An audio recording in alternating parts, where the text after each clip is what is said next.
Welcome to episode, I think this is number 4 with Mick. And today we are talking about setbacks and solutions, and I'm taking you along on my journey of training Mick up through the levels.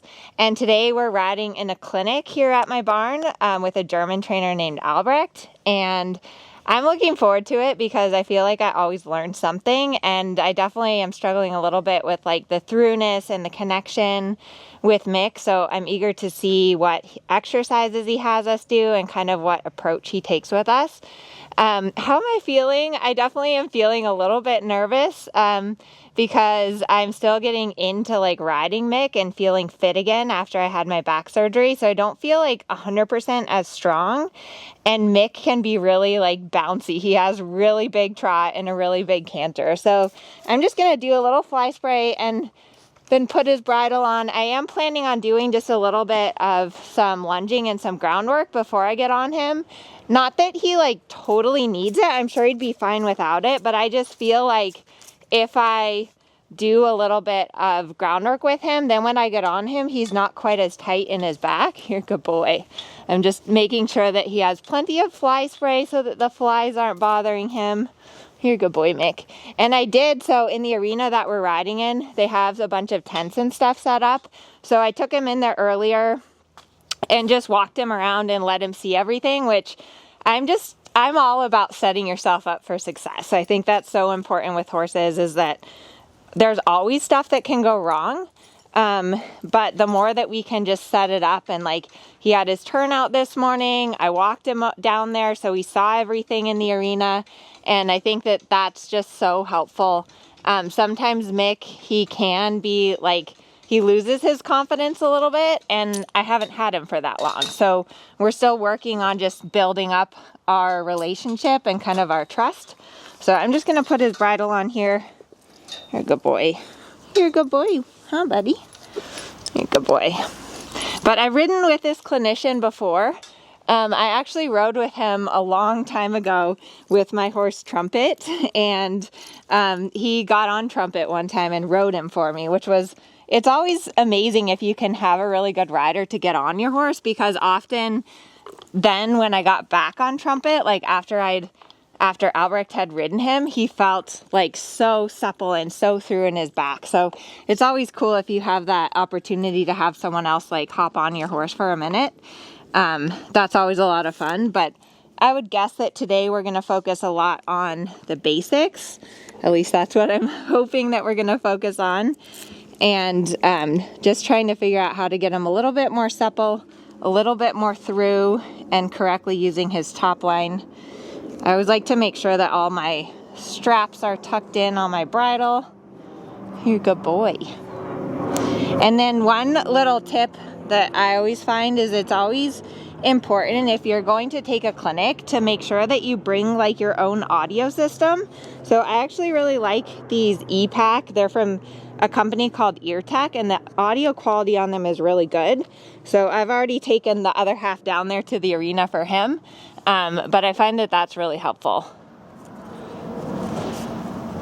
All right, so let's head down to the arena, and I'm going to do a little bit of groundwork and then get on him. Let's see, timing wise, so they're running a tiny bit late, but I like to give myself, a good like 10 minutes to do groundwork, and then maybe like 10 minutes to get on and start walking, just so that we don't waste any time. I want to be able to kind of go to work when it's my time and not waste any of his time. So let's see what he does down in the arena.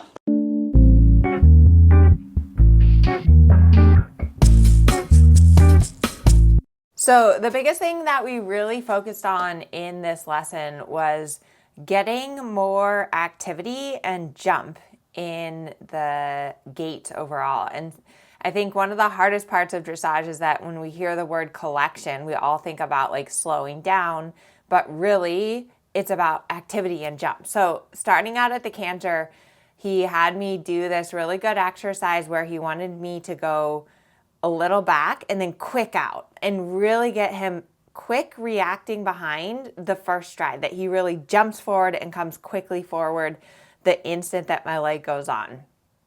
And then to take that a little bit farther, going down the long side, he told me to think about going lengthening and then medium and then extended. Like, so right at the end of the long side, asking for even a little bit more extension and even a little bit more power in the canter. And so that was a really fun exercise because a lot of horses, you know, if you do a lengthening, for example, down the long side, they start backing off at the end. And so with this exercise, it was that the canter got bigger, even bigger, and then biggest and most forward at the end before bringing him back. So that was a great exercise just to help get more activity behind. And you could start to see Mick's canter really change. He started to get more activity and more jumping, and he has a super canter, but it just overall felt more and more powerful. And then he said to think about, when I was thinking about collecting him, collecting the strides, but not letting him slow down. And then we worked on flying changes, which was really cool. Some of them worked, some of them didn't work, but at the beginning of the lesson, I was like, I don't know if I really want to work on the flying changes because we've touched on them, and then I hadn't been working on them a lot. But what happened is that because the canter quality got so much better and he was so active and so engaged, then we were able to do the flying changes. And Albrecht had me do the flying change from the quarter line to the counter canter, which is a good place to do a flying change because most horses don't anticipate it there. Like if you just always are doing the flying change across the diagonal, the horses really start anticipating it. So that was a cool place and exercise to get some flying changes, which was awesome.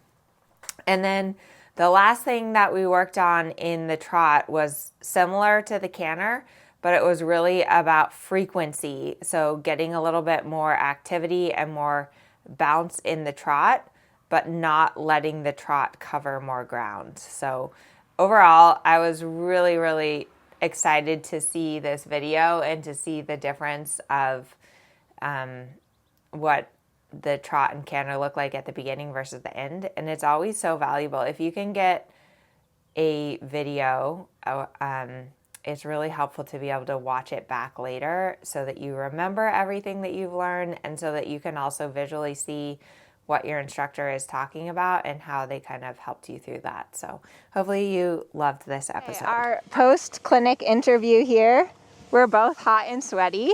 Mick was really good though. He was fabulous.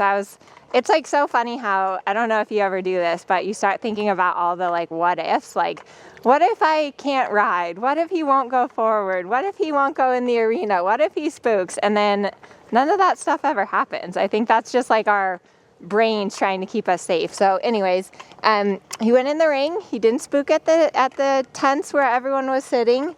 And we basically worked a lot on getting him in front of the leg and like getting quicker tempo, like higher RPMs, so that we could get a little more expression and throughness. And I was really proud of him. So we did a lot of forward and back. We worked a little bit on the changes, which were, they're hit and miss still, but I think once the canter quality is there, they'll be fine. I think my biggest takeaways are more forward, like quicker without more speed. Straighter, he always pushes his hips to the right in both directions. So rightly canter and trot going left, I definitely felt that. And then we did a bunch of walk canter walks, trot canter trot transitions. So I'm super proud of him. And yeah, we still have a lot of work to do, but it's always good to have lessons and kind of get an outside perspective and get pushed a little outside your comfort zone. So I'm always feeling grateful to have a horse like him and to have the ability to take good lessons. So give us a thumbs up if you like these series and if you want me to do more of them. I'm going to continue doing these little episodes. I'm not sure how often, but we'll try to keep you updated on Mick's progress.